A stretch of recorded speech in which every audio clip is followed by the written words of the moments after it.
question. All right. When are deleted files actually removed or deleted, not just put into the recycling bin? So when you actually want to delete a file, I know it's put in the recycling bin, but effectively, when would I want to, how was the mechanism to permanently delete it or destroy it? To my understanding, the way it works is just the mechanism is you select it and choose to delete it. So you go and click delete, but then until you go into the recycling bin itself and actually choose to delete all the content in there, it will remain in there. Because I know I've had my recycling bin just build up and up, and then it's like 10 gigabytes big all of a sudden. So I think that's how it works, to my understanding. Next? I have a question. I don't think I understand very well. Like when you physically dump to the disk, right? What are like the disadvantages of doing that? The disadvantages were that if you encountered like a bad block or something while you're doing that, then that block would also be bad in the disk dump. You wouldn't be able to do it. And also another disadvantage the textbook mentioned was that if you try to create this algorithm to skip over empty blocks, that could actually lead to issues. So you most likely will need to have it dump everything, including empty blocks. So that can end up just being a big waste of time and space. And the logical dump, the advantage of that was it's a focused section. So you can focus on, I just want this, I don't want everything, I just want this little piece. Okay, thanks.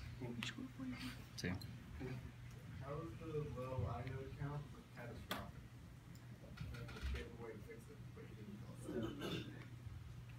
Be a little louder.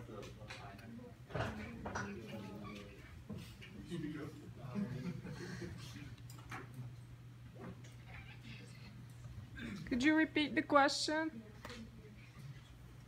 How is the low inode count catastrophic?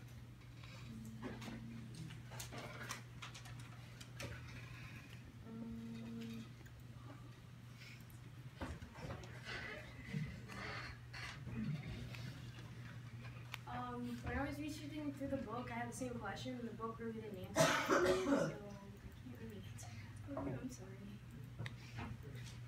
Okay, that was a difficult question. Which group were you? Thank you. What was the most interesting thing you learned?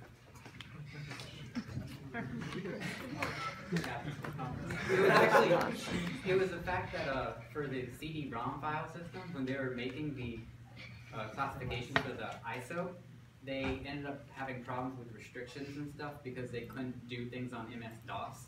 So then Microsoft was like, wow, ISO is so restrictive, let's make Juliet. But it was because of Microsoft that it was so restrictive.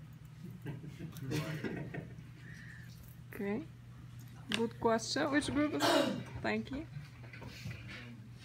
Is there a performance benefit to having your data stored continuously on the disk? And if so, why?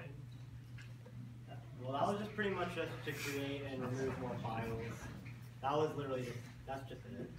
It's just more flexibility to do that when you're freeing up more disk space in the main memory. And like having a better, you don't have to write a lot, and you don't want to have having your computer do a read write all the time. You're gonna be efficient. So that is the whole purpose of the program. So. Okay, which group were you? So.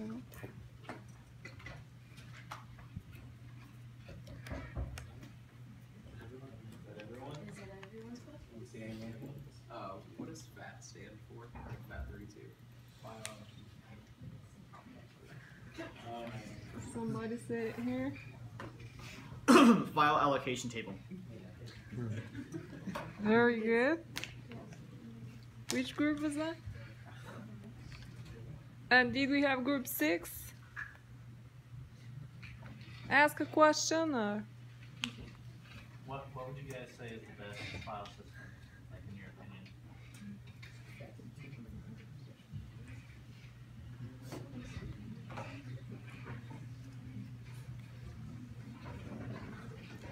Most efficient, useful. Can you repeat the question? Can you say the question again? What would you say is the best file system? I'll say it's everything depends because you don't have that 4 gigabyte limit when you're copying files. So FAT32 has that limit, so you don't want to have that. So. All right, very good. Let's applaud the presenters.